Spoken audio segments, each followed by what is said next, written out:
Saikrishna lockup death కేసులో అధికార విపక్షాల మధ్య మాటల మంటలు చెలరేగుతున్నాయి. ప్రతి అంశానికి కులం రంగు పులుముతున్నారని టీడీపీ మండిపడితే ఒక కులం వాళ్ళైతే చంపుకోవచ్చా అంటూ రివర్స్ అటాక్ దిగారు వైసీపీ నేతలు. సాయికృష్ణ హత్య కేసులో టీడీపీ నేతల వ్యాఖ్యలు సరికావన్నారు వైసీపీ నేతలు. ఒకే కులం వారైతే చంపుకోవచ్చా అని ప్రశ్నించారు వైసీపీ నేత శ్రీకాంత్ రెడ్డి.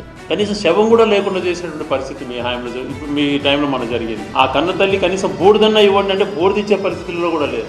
డెడ్ బాడీలు కూడా లేకుండా చేసేటువంటి పరిస్థితి కల్పించి సిగ్గు లేకుండా కోర్టును కూడా తప్పుదో పట్టించే విధంగా మేము వెతికి పట్టుకొస్తాం. 29 వరకు టైం తీసుకుంటాం. వీళ్ళకి తెలిసి చంపేశారన్నటువంటి విషయాలు కోర్టును తప్పుదో పట్టించారు.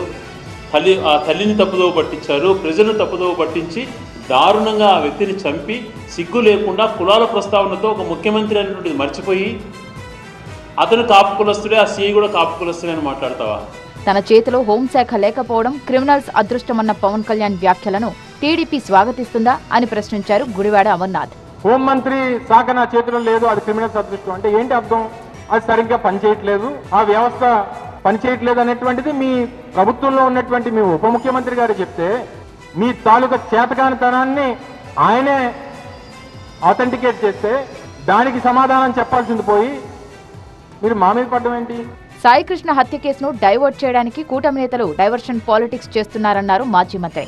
సాయికృష్ణ ఇష్యూ లాకప్ లో చనిపోయాడు, తీసుకెళ్లి బూడిద చేశారు. ప్రభుత్వం మీద ఒత్తిడి పెరుగుతూ ఉంది, ప్రజలు ప్రశ్నిస్తూ ఉన్నారు. ఏం చెయ్యాలి అని అంటే చనిపోయిన వాడు కాపే, చంపిన వాడు కాపే అనేటువంటి మాట మాట్లాడతారు ముఖ్యమంత్రి. సాయికృష్ణ హత్య విషయంలో ప్రభుత్వంపై ఆరోపణలు సరికాదన్నారు బీజేపీ ఎమ్మెల్సీ సోము వీర్రాజు. వాడికి ఎంత ఆస్తులంటే తుమ్ములో ఒక అబ్బాయి, దాని మీద ఎవరికి దృష్టి ఉంటుందండి?